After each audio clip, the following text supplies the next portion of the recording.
what's up mga kaitsura? Isang matumal na gabi na naman po tayo ngayon. Pero onting oras na lang at ako uuwi na dahil maaga pa kami bukas. At eto na nga dahil umaga na, hindi na ako naligo, nagbihis na ako agad para bumiyahe. Habang inaintay ang marites nyo dahil nagpapaganda pa siya dahil pag maganda daw, mas marami daw bibili sa mga paninda niya.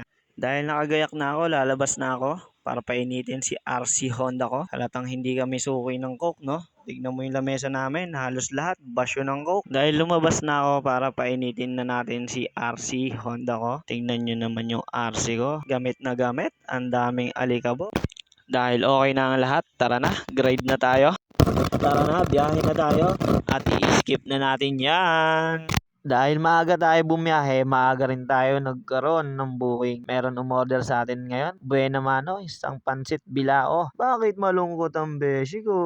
Dahil nagmamadali kami, nasa may complex na kami. Ibababa ko na siya at papasok din ako sa kanya dahil titignan ko baka mamaya kung anong meron sa loob. Dahil nandito yung kapatid natin. Brad, long live sa'yo. Isang mahigpit na pagkamay sa'yo. Nakita ko nga ang boss nga pala ni Marites nyo. Ayan ang boss niya. Ang gwapo mo namang babae. Tara na, biyahe na tayo para maagang makapag-boundary. Pero dahil nagugutom ako, dumaan muna ako saglit dito sa bakery para bumili ng toasted siopaw.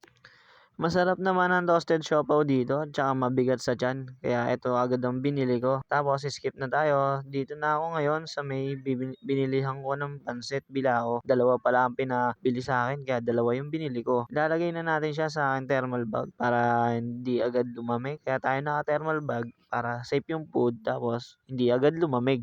Dali-dali ko na siya nilagay kasi nagugutom na ako. Titirahin ko na yung toasted siopaw kong binili.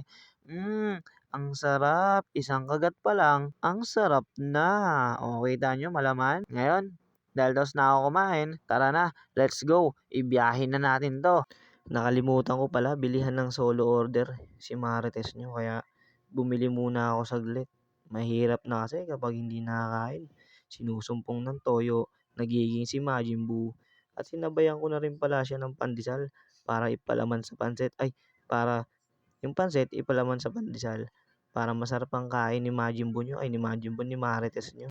Dahil nabili na natin yung pagkain ni Majin Buu, ni Marites nyo, tara na, ihatid na natin sa kanya na makakain na siya ng maaga at hindi sumpuin ng toyo. Dito na yung pagkain mo, paltek. Ayan na nga, binaltik na nga, tinoyo na nga, makikita nyo. Tinoyo na. Tara na, makalis na dito, baka masuntok pa tayo. Biyahe na natin to. Tara na, sa Technopark pa tayo magdi-deliver. Muntikan ko makalimutan, wala na pala tayong gas kaya nagpagas muna ako saglit. Kuya, full tank nga, 20 pesos. Mura dito yung gas sa atin. 20 pesos lang, makapag full tank ka na. Meron nga lang tubig-tubig yung gas mo, pero 20 pesos lang. Skip na natin dahil nasa Technopark na tayo. Tara na, pasok na tayo. Tignan nyo naman, naka-battle gear tayo. Naka-vest, naka-gloves. Ganito kasi sa Technopark, napakaselan. Tara, bilisan na natin. Baka nagugutom na si customer. Ngayon, binilisan ko na mga kaitsura kasi mamaya meron kaming EB meeting sa ARPG Riders Club natin. Dahil nga papunta na daw si customer, kinukuha ko na yung pagkain niya para maibigay na natin sa kanya.